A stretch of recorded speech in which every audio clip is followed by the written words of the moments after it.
Setelah saya melakukan tawaf, kemudian sa'i, di tahallul itu saya merasakan bahwa semuanya itu yang ada di dalam diri saya itu kayak lepas, bebas. Ego-ego saya selama ini mengungkung diri saya di tahallul itu kayak bebas dan benar-benar kayak lepas gitu. Sampai di situ kita dituntun oleh Tuhan untuk menerima Faidul Aqdas itu semacam kayak memang dibimbing gitu. Mendapatkan Faidul Aqdasnya itu yang terpenting dalam ritual umroh itu.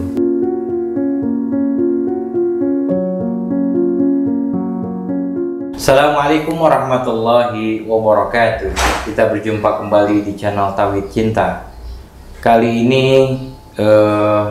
kita menyambut salah satu tim Tauhid Cinta, yaitu Ustadz Hasan. Baru saja pulang umroh beberapa saat lalu, dan kita ingin mendengar pengalaman spiritual atau hal-hal unik yang beliau rasakan saat berada di Baitullah atau di tanah haram atau tanah suci. Ya karena menurut ahli agama-agama seperti Rudolf Otto, itu pengalaman religius atau pengalaman spiritual itu sesuatu yang unik, sesuatu yang sangat intim, yang sangat personal, yang bahkan kadang-kadang itu tidak dimengerti oleh orang lain. Nah, kita sudah ada Ustadz Hasan dan juga ada Ustadz Mukhlisin. Kita akan bincang. Ustadz Mukhlisin ini sudah berkali-kali melaksanakan, selain haji juga sudah umroh berkali-kali. Jadi banyak sekali sebenarnya pengalaman religius yang beliau rasakan saat di sana. Assalamualaikum Ustadz Hasan, Ustadz Mukhlisin. Waalaikumsalam. Sehat selalu ya. Sehat, alhamdulillah. Alhamdulillah ya. Makin ceria aja Ustadz, makin bersinar gitu. Makin bersinar ya. Nih, ya mungkin efek tanah suci. Efek tanah suci. Jadi suci kembali. Amin ya Allah. Nah, Ustadz Hasan, waktu menginjakkan kaki di tanah haram atau tanah suci, ada ketakjuban apa? Ada apa? Rasa haru, rasa gembira, rasa sedih, atau campur aduk semuanya itu ketika menginjakkan kaki di sana? Oke, terima kasih Mas Rifki. Jadi sebelum masuk ke tanah suci, kemudian kita melakukan ihram, mikot, kemudian masuk ke area Baitullah itu sebelumnya saya sudah merasakan ketakjuban Mas Rifki. Mulai dari saya dikabarin bisa umroh, kemudian apalagi sepasang dengan istri, kemudian bisa umroh bareng, itu saja sudah mengalami sebuah ketakjuban bahwa Allah memanggil. Nah, ketika Allah memanggil itu, ya nggak ada sesuatu yang menjadi sulit bagi kita. Karena terus terang nih, mungkin teman-teman Tauhid Cinta juga biar tahu, ketika pengalaman saya dikabarin akan diumrohkan oleh seseorang, salah satu jamaah itu, saya itu sebelumnya kurang lebih setengah tahun yang lalu itu sudah terbayang-bayang pengen, ada keinginan kuat untuk pergi umroh. Utamanya juga bisa merasakan bagaimana sih Nabi itu khalwat di Gua Hira, di Jabal Nur, di Gua Hira itu. Saya membayangkan kalau saya bisa umroh, apalagi bisa mendaki Jabal Nur, dan kemudian saya bisa duduk di situ, mengalami duduk di dalam Gua Hira, betapa senangnya saya, betapa saya merasakan Nabi itu dulu saat dia itu hirup pikuk kota Mekah, dia itu berkholwat bersendiri di situ dan mendapatkan wahyu. Dulu sebelum saya bisa dikabari umroh itu, saya membayangkan itu. Nah, selang beberapa bulan setelah saya mempunyai bayangan itu, berimajinasi bisa umroh, kemudian bisa ke tanah suci itu, saya itu terbayang-bayang. Apa yang saya imajinasikan itu ternyata terbayang-bayang. Dan kemudian apa yang saya imajinasikan itu disambut. Nah, ini yang saya sebut sebagai Tuhan itu memanggil, Mas Rifki. Kalau Tuhan itu sudah memanggil, ternyata apa yang kita bayangkan itu semuanya menjadi mudah. Dan termasuk saya, awalnya saya menyangka bahwa yang umroh itu hanya saya, ternyata juga sekalian dengan istri. Dan disitulah saya membuktikan dan mulai menyadari bahwa, oh iya ya, kalau kita sudah punya tekad dan niat yang kuat, Tuhan itu pasti akan menghubungkan tekad itu dengan apa yang kita niatkan itu. Di situ satu keajaiban bagi saya ya, yang kalau Saya bayangkan kalau kita harus mengumpulkan uang dulu untuk bisa umroh bareng dengan istri, itu mungkin butuh waktu yang lumayan lama, berbulan-bulan mungkin ya. Tapi kalau Allah sudah memanggil, nah itu ajaibnya. Dan di situ ketakjuban bagi saya pribadi sebelum memasuki tanah suci. Ya bahkan kalau memang belum dipanggil, belum saatnya gitu. Ya seperti yang mengajak dan membiayai Ustaz Hasan itu kan akhirnya nggak jadi karena suatu hal gitu. Ya mungkin karena belum dipanggil juga, belum waktunya untuk. Nah disinilah Mas Rifki, saya memahami, mungkin bisa ditambahin Ustadz nanti, yang namanya istitoah. Orang bisa melakukan umroh maupun haji itu kan ada syarat, yaitu kemampuan. Nah, bagi saya kemampuan finansial. Iya, kemampuan finansial itu hanya salah satu. Mungkin Ustadz sudah umroh berkali-kali ataupun sudah haji, itu seperberapa dari kemampuan yang sebenarnya kemampuan bagi saya. Kemudian saya simpulkan kemampuan spiritual, bahwa hati itu terkoneksi dengan Tuhan, itu intinya. Ketika hati itu sudah mulai terkoneksi dengan Tuhan, yang lain-lain itu ngikut, Mas Rifki. Nah, istitoah yang tadi, istitoah maliyah atau istitoah waktu, atau kita sebut sebagai kemampuan punya waktu. Banyak orang punya duit tapi waktunya nggak punya. Tapi banyak orang punya duit, punya waktu, ternyata dia nggak punya keinginan untuk ke situ. Nah, paling kuat menurut saya istitoah secara spiritual. Bagaimana ketika kita menginginkan itu, Allah pasti sambut. Ketika kita bertanya, Tuhan itu di mana? Tuhan itu dekat. Tuhan terus kemudian menjawab panggilan itu. Nah, itu istitoah yang bagi saya itu, saya sudah mulai membuktikan tuh. Secara pengalaman rohani, iya ya, tidak ada yang tidak mungkin di depan Tuhan itu. Oke, Ustadz Mukhlisin, ini tadi kan Ustadz Hasan udah bicara tentang istitoah, tentang bagaimana panggilan, tentang ya semuanya kalau udah ada connecting dengan Allah itu semuanya jadi mudah gitu. Ustadz Mukhlisin ingin menanggapi? Ya, saya kira apa yang dialami Ustadz Hasan itu Allah ingin naikkan ya level keyakinannya dari ilmu yakin menjadi ainul yakin ya. Itu sesuatu yang biasanya semakin susah digoyahkan keyakinan itu. Kalau ilmu itu kalau ada yang mendebat, ada pendapat lain mungkin bisa goyah. Tetapi ainul yakin dalam konteks Ustadz Hasan bahwa Allah itu kalau sudah punya kuasa memanggil siapapun, nggak ada yang bisa kemudian merintanginya.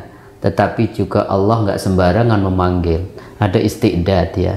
Istiqdad itu yang kadang-kadang sering kita abaikan. Istiqdad itu kesiapan rohani kita. Maka Ibnu Arabi itu, Ustadz Hasan, Ustadz Rifki, kalau kita mau belajar itu salah satu doa Ibnu Arabi itu mohon istiqdad.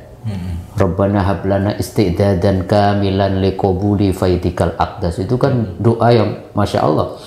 Bayangkan itu seandainya di majelis-majelis ilmu, tidak hanya di pesantren tapi di kampus-kampus, di sekolah-sekolah diajarkan itu bahwa pentingnya istiqdad itu separuh dari perjalanan menuntut ilmu. Ya Allah, anugerahkan aku kesiapan rohani agar kami mampu menangkap sebanyak mungkin cahayamu dan hidayahmu. Itu kan Masya Allah. Terlebih apa yang disampaikan Ustadz Hasan itu, istiqdad itu menjadi sangat penting karena umroh haji itu panggilan rohani. Termasuk kalau secara sederhana, nggak usah ekstrim lah. Umroh itu kan ibadahnya paling lengkap ya. Maliyah iya, rohaniyah iya, jasadiyah iya. Yang sekedar rohani sama jasadi aja, jasadi mungkin juga enggak ya, karena bisa kita lakukan di rumah gitu. Sholat itu kan istiqdadnya juga luar biasa gitu. Ketika panggilan adzan itu bukan istiqdad, kemudian bukan panggilan fisik. Nah, buktinya banyak orang dengar kan, tetapi rohaninya kalau nggak menyambutnya khayal falah, itu kemudian diajak menuju kemenangan juga tidak semudah yang kita bayangkan. Maka ada cara Allah yang kemudian di luar kalkulasi manusia. Kalau Allah sudah memanggil, dan itu seringkali kalau mau ditarik lebih atas lagi, kata Ibnu Athaillah, Allah itu anugerahkan al-waridah al-ilahiyah. Allah itu anugerahkan karunia spiritual, termasuk umroh itu kan karunia spiritual. Itu kadang-kadang baghtatan, kadang-kadang itu tiba-tiba. Agar apa yang menarik? agar kalian tidak klaim itu gara-gara kesiapan kita gitu. Jadi kesiapan penting, tapi jangan sampai kemudian bahwa apa yang dialami Ustadz Hasan itu gara-gara kita menyiapkan diri, gara-gara apa. Allah kadang-kadang pengen aja pek gitu. Kalau Allah udah berkehendak, kun fayakun saja.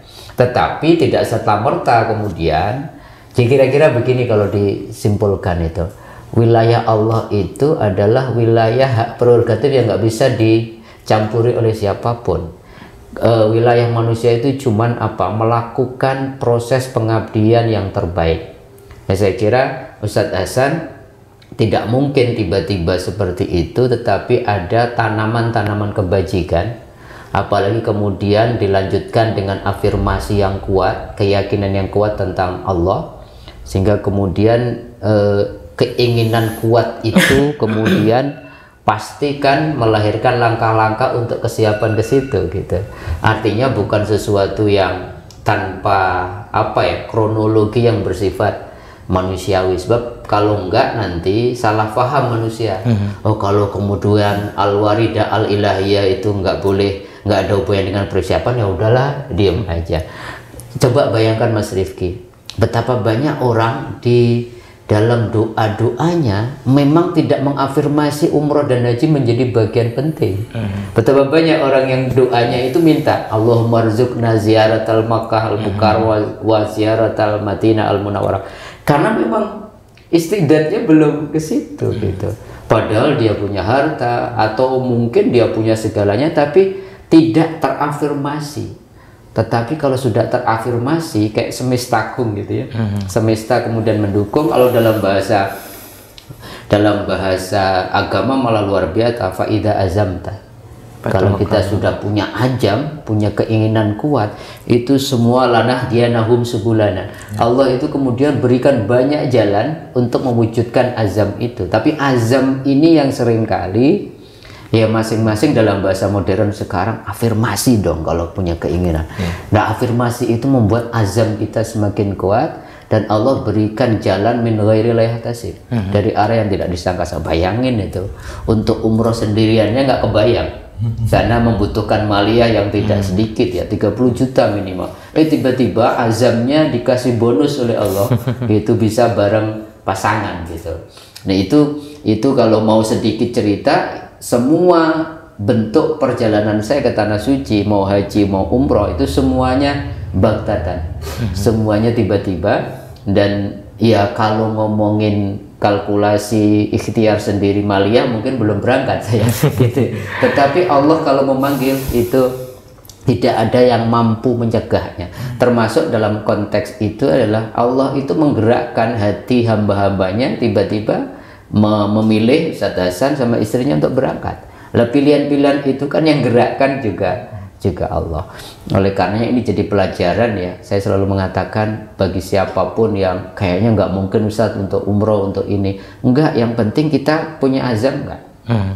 Punya kemauan kuat nggak untuk itu? Bahkan kemauan itu bahkan kita afirmasi dalam doa-doa kita. Kalau sudah azamnya jalan, kemauan kuatnya diafirmasi, ini nanti ada aja jalannya. Dan kemudian ala kulli hal, atas segalanya, maka kemudian labbaik Allahumma hajjat, labbaik Allahumma umratan. Yang namanya umroh haji itu memenuhi panggilan rohani Allah gitu. Sehingga kemudian maka macam-macam, ada haji abidin ya atas biaya dinas, ada haji tiba-tiba ini. Banyak orang kan kemudian mengatakan gimana caranya, udah banyak baca surah Yasin, yang kemudian banyak baca surah Al-Waqiah. Yang paling penting sebenarnya surat yang ketiga ini apa? Surat tanah. Itu paling cepat itu.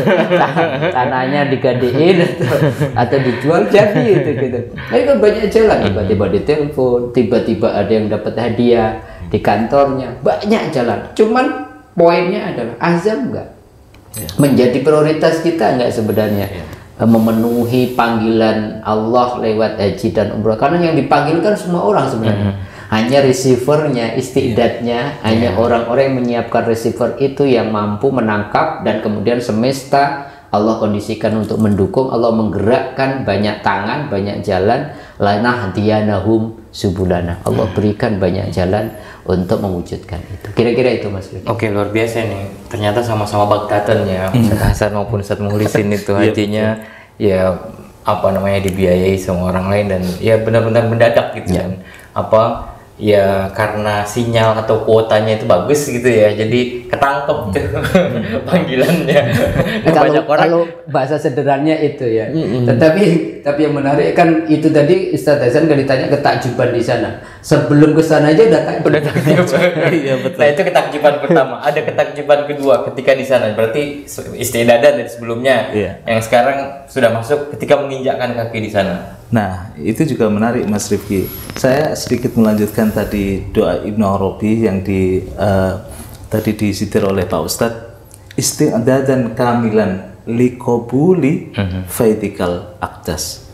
Jadi memang kalau sudah dipanggil kita bisa ke sana, dari sisi finansial juga ada dan sebagainya. Ini jangan lupa bahwa tadi yang dikutip Pak Ustadz, liqabuli faidikal akdas itu penting karena banyak orang yang sudah bisa ke sana Pak Ustadz ya. Akhirnya lupa meaning spiritualnya. Liqabuli faidikal akdas itu kan untuk menerima, untuk qabul dalam diri kita ada faidikal akdas, ada cahaya yang suci itu hadir di dalam diri kita. Kita menerima itu Mas Rifki. Makanya ketika saya di sana sampai mikot Yalamlam itu sudah mulai gemetar. Gemetarnya apa? Karena merasakan bahwa saya mau memasuki kota suci, area suci. Di situ mikot. Mikot kalau yang Hasan merasa tidak suci gitu ya. Iya, disitulah mulai bergetar saya. Karena apa? Merasa banyak dosa gitu. Saya yang belum pantas nih masuk ke area suci. Di situ ada batas antara ketidaksucian kita masuk ke tanah yang suci atau area yang suci. Itu merasa kecil di hadapan Allah dan sampai saya itu kayak gemetar gitu. Gemetarnya ya bukan gara-gara terus kemudian merenungi banyak dosa, enggak, kayaknya belum pantas ya Allah. Nah di situ ketika kita umroh, benar-benar umroh Mas Rifki, itu merasakan itu. Terkhusus saya ya merasakan itu. Kemudian kalau di kita kan karena mikotnya Yalamlam itu memakai baju ihram terlebih dahulu biar di sana itu sudah ready gitu kan. Nah, memakai baju ihram itu kemudian ya itulah akhirnya bayangan, ya Allah kayaknya saya sudah bersedia menjadi mayat di hadapanmu. Nah, di situ semua Mas Rifki itu gemetar gitu sampai kemudian saya menginjakkan kaki di depan Masjidil Haram, melihat Ka'bah itu udah langsung takjub aja. Udah langsung meleleh lah, kalau bahasa kita ya udah cengeng di hadapan Tuhan itu udah cengeng, udah meleleh ya Allah, udah nggak bisa berkata-kata lagi. Jadi apapun yang kita rencanakan, doa-doa hilang semua Mas. Sudah nggak kepikiran, di situ udah nggak kepikiran ya Jadi Allah. lafal apa yang dilafalkan situ ketika itu udah ini aja? Iya, yang ingat ya labbaik Allahumma labbaik itu aja. Padahal kita saya sudah ngelis doa-doa yang saya mau ucapkan di situ, apalagi dari teman ada yang Jabri tolong doain. Tapi ketika sudah di depan Ka'bah itu udah meleleh, Udah melampaui kata-kata udah. aku mau doa apa aku lupa. Ya terus saja labbaik Allahumma labbaik, aku datang memenuhi panggilanmu ya Allah, memenuhi undanganmu ya Allah. Nah di situ mungkin Ustadz Mukhlisin saat pertama kali melihat Ka'bah juga punya pengalaman. Ya gimana Ustaz? Ya sama sesungguhnya ya, karena catatan Ya ketika pertama kali dan yang berkali-kali itu Ya. tetap merasakan hal sama. akhirnya kesimpulannya satu tadi. Jadi kesiapan kita ketika menghadap Tuhan dalam peribadatan dalam bentuk apapun itu sebenarnya berbanding lurus dengan apa yang kita rasakan. Maka bukan persoalan berkali-kali, bukannya dalam konteks sholat, dalam konteks haji yang ekstrim ya, sholat aja istiqdatnya berbeda akan dapat pengalaman berbeda. Kan ini kan sesuatu yang karena ini Masya Allah ya, ini kan kenapa diletakkan di poin kelima dalam rukun Islam, kan bukan urutan yang main-main Allah. Asumsinya itu orang yang haji itu ujian terakhirnya lah, ketika komunikasi sama Allah lewat sholatnya sudah jalan, ketika zakatnya itu kemudian sudah mensucikan dirinya, kemudian ketika imsaknya menahan dirinya sudah oke, maka diundang di ujian terakhir, dipanggil seluruh dunia. Ini kalau 3 ini belum lulus, di sana akan mendapatkan sebagaimana ya kebanyakan orang, yang penting kemudian datang. Kalau Al-Qushairi mengatakan ada orang-orang yang berhaji dengan fisiknya, yang penting dia ngelihat Ka'bah, kemudian dia pulang, iya, kemudian Ka'bah, lihat makam Rasulullah, lewat Masjid Nabawi, terus kemudian dia anggap prosesi umrohnya selesai ketika tahallul. Tapi ada orang-orang yang berhaji dengan hatinya. Dia tidak cukup puas dengan melihat Ka'bah, tapi ketemu dengan pemilik sang Baitullah, yaitu Allah itu sendiri, dan dia akan umroh dan haji sepanjang hidupnya walaupun dia sudah pulang ke tanah air. Karena apa? Yang bersifat rohani itu dia dapat faidikal aqdas, itu sesungguhnya yang penting. Itu yang seringkali, mohon maaf ya, tanda petik ya, ini seringkali tidak dikondisikan di banyak orang yang umroh maupun haji. Kebanyakan manasik-manasiknya itu manasik ritual, manasik fisik, nanti gimana lupa kepada isti'dad dan kamilan, lebih kepada itu kesiapan rohani. Ini apa? Ini perubahan diri sebenarnya. Kalau faidikal aqdas itu kita terima, orang berubah, Mas Rifki. Dari sana itu ketemu Allah, itu kan asumsinya, tadi ketemu itu enggak, kalau kita bertamu sesuatu ketemu gitu, terus dan pembicaraannya apa, pasti kan ada omongannya. Kadang enggak, tadi sih ketemu, lihat rumahnya, saya kadang masuk juga tapi orangnya nggak ada, nggak penting karena saya pengen lihat cuman penting kabarnya, sehingga ceritanya cerita fisikal, cerita New Majar Aswad, cerita ini, tapi pesan Allah apa sama Anda, istiqdatmu apa, faidikal aqdasnya apa. Karena ini masing-masing kan pengalaman spiritual yang unik, subjektif. Mestinya masing-masing orang punya pesan unik untuk apa? Untuk hijrah dirinya ketika pulang dari Mekah, pulang dari umroh maupun haji. Saya kira catatannya itu. Dan ketika 2002 ketika pertama kali, bayangin Mas Rifki, ini pengalaman semuanya menakjubkan. Saya baru naik pesawat itu saat itu. Belum pernah naik pesawat sebelumnya. Langsung naik pesawat yang 9 jam. Di perjalanannya istiqdatnya digoncangkan oleh turbulensi di sekitar Gujarat, India, sana 1 jam lebih. Udah semuanya orang menghafal apapun doa yang dia punya, karena baru berangkat sudah turbulensinya, dan itu sangat hard turbulensi, sangat berat. Semua orang adzan, semua orang minta maaf sama pasangannya, sama anak-anaknya, semua testimoni, pokoknya ya Allah kasih kesempatan kami untuk itu. Dan saya cuma, ya Allah, baru mau berangkat ini, seandainya sudah haji aja mungkin lebih lega gitu. Jadi dari situ aja udah dikencangkan. Dan betul ya, ketika pertama kali memasuki Masjidil Haram, melihat Ka'bah itu kebayang Mas Rifki, biasanya kita sholat mustaqbilal kiblati, menghadap kiblat, tiba-tiba bukan sekedar menghadap, kita lihat Ka'bah. Yang banyak sering terjadi, termasuk saya waktu itu, ya sudah, tidak ada kata yang bisa mengungkapkan itu. Semua rencana-rencana kita hancur dalam arti itu fana, hilang semua. Yang ada adalah hal, yang ada adalah pengalaman spiritual. Dan namanya kalau hal, pengalaman spiritual itu dalam konteks tasawuf itu anugerah. Dan anugerahnya itu hak prerogatif Allah. Dan biasanya hal itu berbeda dengan makom yang biasanya tetap. Kalau hal itu berubah-berubah. Maka kalau ditanya pengalaman umroh berkali-kali itu, halnya ya haknya Allah, berbeda-beda. Cuman tugas kita adalah bagaimana menyiapkan istiqdat dan kamilan itu. Kita akan insya Allah mendapatkan faidikal aqdas sejauh kesiapan maksimal tidaknya kemudian istiqdat kita. Dan kalau itu kesiapannya pasti rohani, pasti juga ilmu.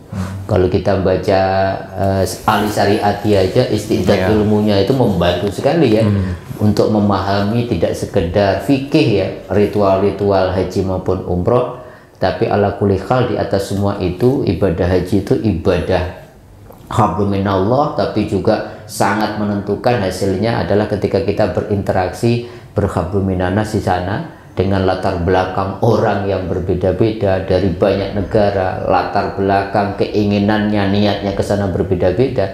Ini kalau imsaknya belum latihan lewat puasa, waduh, maunya berantem terus, atau maunya kita kadang-kadang ibadahnya begitu egois ya, terutama di tempat-tempat suci. Bagaimana di hadapan Tuhan kemudian kita monopoli ibadah? Gara-gara kita kuat kemudian kita satu sholat di raudhah di mana-mana, nggak peduli sama orang gitu. Itu kan juga pelajaran-pelajaran yang cukup berharga. Oke, tadi sudah sebelum umroh gitu, dan setelah menginjakkan kaki. Nah sekarang saat ritual, ya ada sa'i, ada tawaf, ada jumroh, segala macam gitu. Apa yang Ustadz Hasan rasakan, pengalaman apa yang Ustadz Hasan dapatkan di sana? Ya, saat memandang Ka'bah itu kan sudah meleleh kan Mas Rifki. Kemudian kita tawaf, saat mengelilingi Ka'bah itu makin hilang lagi. Hilangnya dalam artian apa? Sudah nggak kepikiran apapun lagi, yang diingat itu hanya Allah memang. Itu secara natural seperti itu yang saya rasakan. Karena apa? Ketika kita banyak sekali ya memang orang-orang yang fokus dengan bawa buku doa dan kemudian baca doa dan sebagainya. Saya pertama kali karena ada pembimbing umroh ya, fokus saya ke buku dan kemudian baca doa itu malah justru nggak konsen.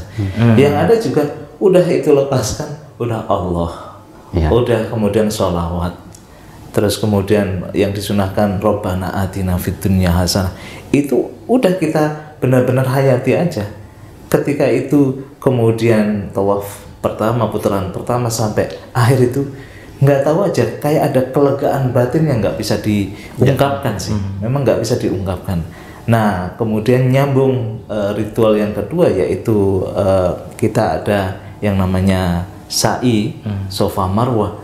Di situ saya makin merasakan bahwa oh iya, bukan hanya saya itu sebagai diri yang sosoknya laki-laki. Di situ saya merasakan pengalaman menjadi seorang ibu, walaupun sosok sebagai laki-laki ya, tapi di situ kayak ada semacam perasaan keibuan di situ, yang dimana ketika kita sa'i dari Safa dan Marwah, yang keingat mungkin juga bawaan dari bacaan-bacaan sebelumnya atau doktrin yang diajarkan pada saya, bahwa perjuangan Siti Hajar itu memang kita rasakan di situ. Jauh Mas Rifki dari Safa dan Marwah itu, apalagi 7 kali Pak Ustadz ya. Ketika kita 1 kali putaran aja, 1 kali Safa Marwah terus balik lagi, itu kalau fisik kita nggak fit, itu bisa benar-benar kecapean kita. Apalagi perjalanan 9 jam pesawat itu, terus kemudian kita umroh, itu kebayang capeknya luar biasa. Dan di situ baru kerasa bahwa iya ya, nggak main-main perjuangan seorang Siti Hajar itu menemukan Zam-Zam untuk anaknya itu. Jadi ada pengalaman feminim di dalam diri kita yang mendominasi. Kemudian kita itu kayak ya Rahman Rahimnya Tuhan, sifat pengasihnya Tuhan, sifat penyayang Tuhan itu kayaknya lebih dominan dalam diri saya saat melakukan sa'i itu.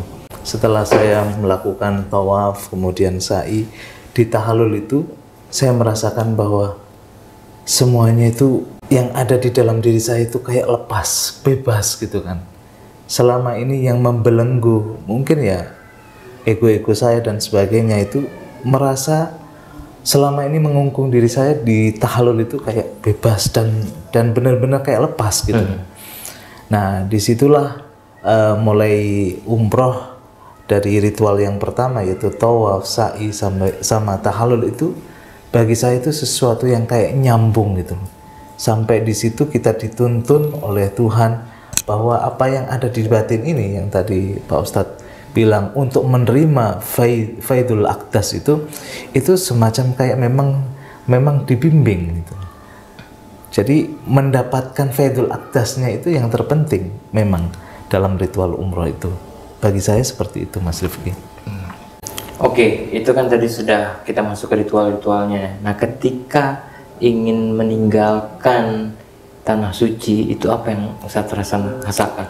Ya tidak mau pulang, atau masih ada keinginan untuk terus beribadah di situ, atau apa ya, ada ikatan khusus gitu yang membuat apa berat sepertinya gitu untuk meninggalkan Iya, tanah suci? sebelum pulang saya ingin bercerita ada dua hal yang pengalaman bagi saya, pengalaman batin banget. Ketika saya setelah ritual umroh itu, saya di situ ada 3 kali umrohin ibu sama bapak. Tapi di sela-sela itu saya memang menyempatkan diri untuk naik ke Jabal Nur. Saya nggak kebayang, Mas Rifki, jarak antara Masjidil Haram di situ dekat rumah Nabi, ketika Nabi melakukan tahanus di Gua Hiro, jarak antara Masjidil Haram, rumah Nabi di situ, dan Jabal Nur atau Gua Hiro itu kurang lebih 20 menit itu kalau naik taksi. Kalau jalan kaki itu berapa kali lipatnya gitu? Iya, berapa kali lipat? Mungkin 1 harian penuh mungkin bisa. Nah, disitulah saya merasakan perjuangan Nabi luar biasa untuk lepas dari hiruk pikuk kaum kafir jahiliyah itu Nabi harus menyendiri. Nah, di situ Mas Rifki, pengalamannya itu unik. Kenapa unik? Karena naik dari bawah gunung, dari paling bawah itu kaki gunung sampai atas, ternyata itu effortnya luar biasa. Di situ gunung batu semua dan naik dari satu tangga sampai kemudian nyampe Gua Hiro-nya itu kurang lebih 1 jam. Itu saja ketika kita mungkin tangganya baru dibuat, tapi ketika zaman Nabi kan pada zaman Nabi nggak ada, masih perawan dalam tanda petik ya. Iya, tahun 85 ada salah satu teman yang dulu pernah naik juga, itu belum ada tangganya. Kebayang pada zaman Nabi di situ belum ada jalan untuk naik sampai ke Jabal Nur itu. Nah, itu sekarang aja udah effort, apalagi zaman dulu ya. Nah, ketika mau masuk ke bibir gua, itu melalui sela-sela batu yang hanya bisa dilalui oleh 1 orang. Itu benar-benar kita miring sampai masuk ke kemudian arah gua itu. Nah, guanya ternyata kecil, Mas Rifki. Ya, mungkin hanya 1,5 meter kalau lebarnya mungkin ya. Dan tingginya ya setinggi saya, kurang lebih 165 cm gitu ya. Padahal Nabi bisa jadi lebih tinggi. Ya, Nabi postur orang Arab itu kan lebih tinggi kan dan besar di situ. Makanya itu kalau zaman dulu Nabi sholat dengan posisi sholat kayaknya nggak bisa. Tapi kalau tinggi saya segitu bisa. Ketika saya di situ saya sholat. Nah, di situ yang saya rasakan itu memang hening banget. Di puncak gunung sendirian, terus di tempat yang sempit. Nah, uniknya di situ batu-batuan itu besar-besar itu kayak nempel. Di situ ada satu celah batu yang ketika kita menghadap situ itu kayak tembus Masjidil Haram di situ. Bisa dilihat. Apalagi sekarang ada tower Zam-Zamnya ya. Itu bisa dilihat tower Zam-Zam. Oh iya. Nah, pengalaman di situ tuh pengalaman hening. Yang saya rasakan tuh benar-benar hening. Makanya ketika Nabi mendapatkan wahyu di situ dalam keheningan, maka di situ saya merasakan benar-benar hening memang. Suasananya memang mendukung untuk kita itu hening. Dalam hening itu saya merasakan bahwa pantas dalam keheningan itu batin itu terbuka, wahyu itu kemudian turun, Iqra dan sebagainya yang kemudian dicatat oleh sejarah itu. Nah, pengalaman hening itu nggak bisa kita rasakan, Mas Rifki, kalau kita tidak terbiasa hening. Dan pada waktu itu kan Nabi dengan keluarganya kecil itu yang di situ hiruk pikuk kota Mekah, terus kemudian di situ Nabi kalau bahasa Jawa itu dikuyo-kuyo ya, Pak Ustadz, ingin disingkirkan oleh orang-orang yang di sekitar Nabi itu. Ketika Nabi di situ, nah suasana hening itu memang mendukung. Nah, di situ itu pengalaman di Gua Hiro. Saya sholat di situ dan memang merasakan keheningan yang luar biasa di situ. Dan yang terakhir pengalaman saya di Raudhah. Nah, entah kenapa ketika saya sholat di Raudhah dekat makam Nabi itu kayak nangis itu tidak bisa terbendung. Itu natural. Enggak saya membayangkan apa-apa, enggak membayangkan dosa, enggak membayangkan apa, tapi tiba-tiba ketika saya sujud itu air mata enggak bisa saya bendung, mengalir dengan derasnya di situ. termasuk di situ ada kerinduan yang luar biasa kepada sang Nabi Muhammad itu. Nah, itu pengalaman saya ketika saya melakukan prosesi umroh sampai kemudian mengunjungi makam Nabi. Nah, baru kerasa ketika saya mau pulang, Mas Rifki, betapa beratnya meninggalkan dua tanah suci itu.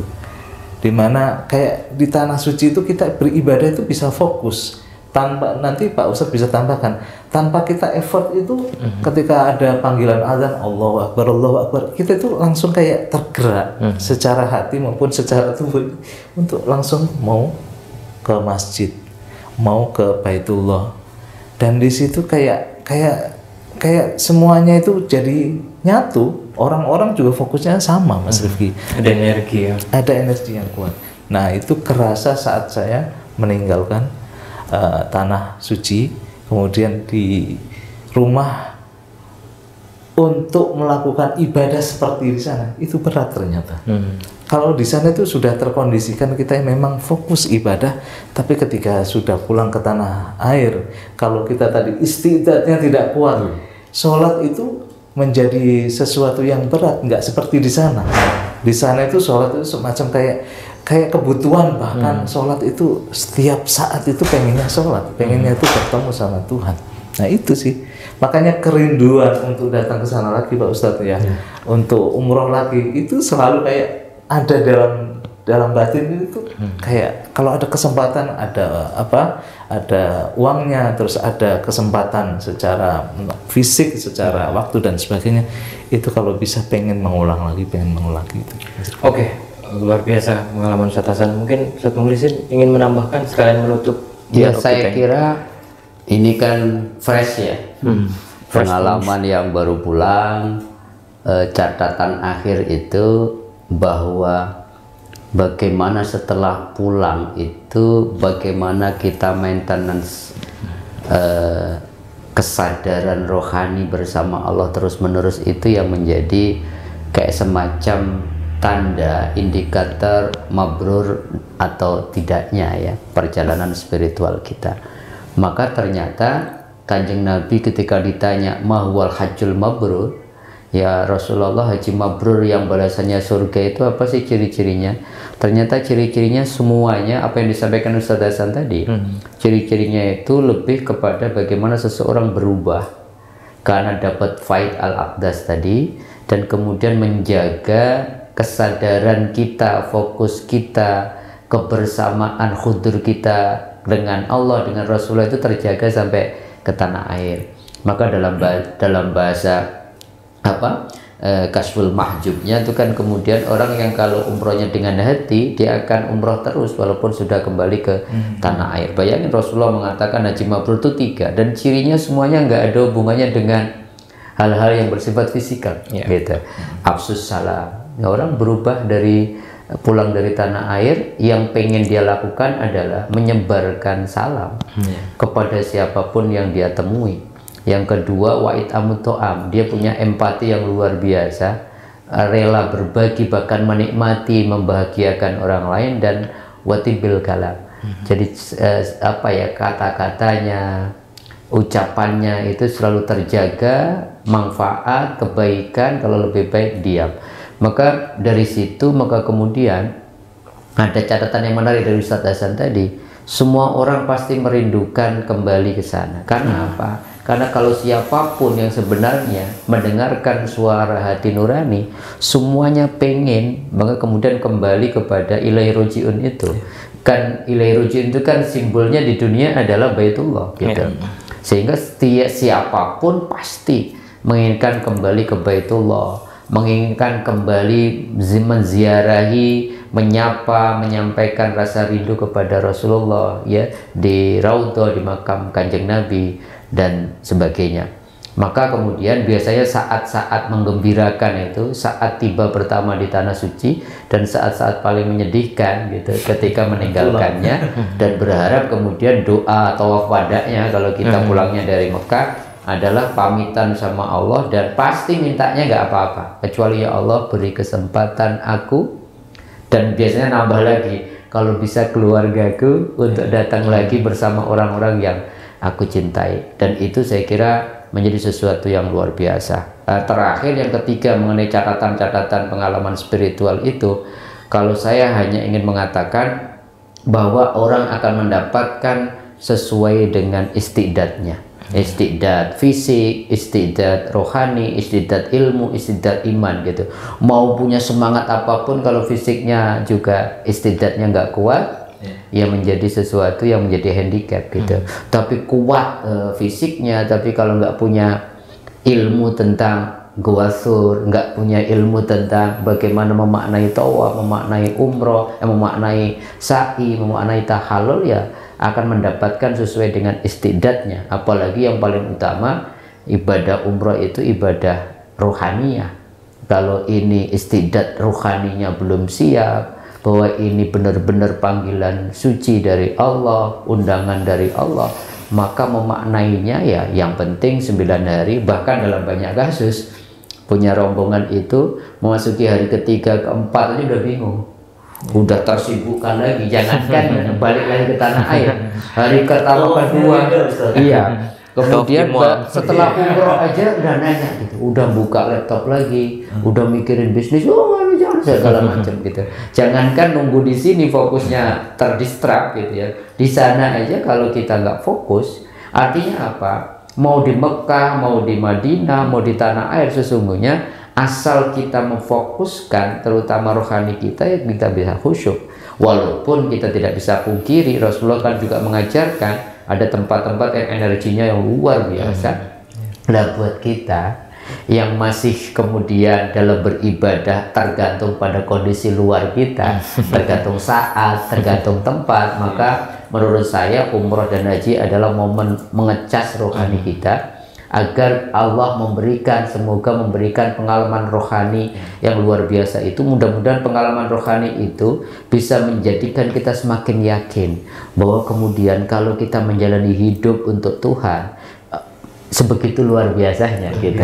Sehingga kemudian mudah-mudahan pengalaman rohani itu dibawa, ya Allah, sholat di depan Ka'bah ketika mustaqbilal kiblat itu terbayang, saya pernah sholat depan persis itu Ka'bah, sehingga kemudian membantu betul ketika kita ke tanah air, sholatnya juga terjaga kekhusyuannya. Ala kulli hal semuanya betul-betul tergantung maintenance kita, dan kembali lagi kesiapan kita 9 hari itu melakukan apa, itulah yang kita bawa pulang. Bisa sekedar traveling fisik, bisa benar-benar menceritakan segala hal tentang keindahan kota Madinah dan Mekah, tapi ada orang yang pulang hidupnya berubah karena ketemu Allah dan mendapatkan pesan perubahan pribadi dari Allah untuk dirinya. Oke, terima kasih Ustaz Hasan, terima kasih Ustaz Mukhlisin, luar biasa perbincangan kita. Ya seperti tadi kata Ustaz Mukhlisin, jangan berhenti setelah umroh atau setelah haji, tapi yang terpenting adalah maintenance. Ya kata mabrur atau label mabrur itu tidak berhenti ketika pulang haji, tapi itu adalah proses terus menerus yang harus tetap kita jaga bagi mereka yang sudah haji ya. Ya semoga yang telah haji dan umroh ya Allah mabrurkan dan teruskan konsisten gitu untuk meneruskan kemabrurannya. Dan juga bagi yang belum haji atau umroh seperti saya, ya insya Allah ya mudah-mudahan minta doanya agar juga bisa mencicipi, bahkan menyelami. Karena kalau mencicipi cicip doang, tapi kalau menyelami gitu luar biasa ya. Ya terima kasih atas partisipasinya, mohon maaf atas segala kekurangan. Wassalamualaikum warahmatullahi wabarakatuh.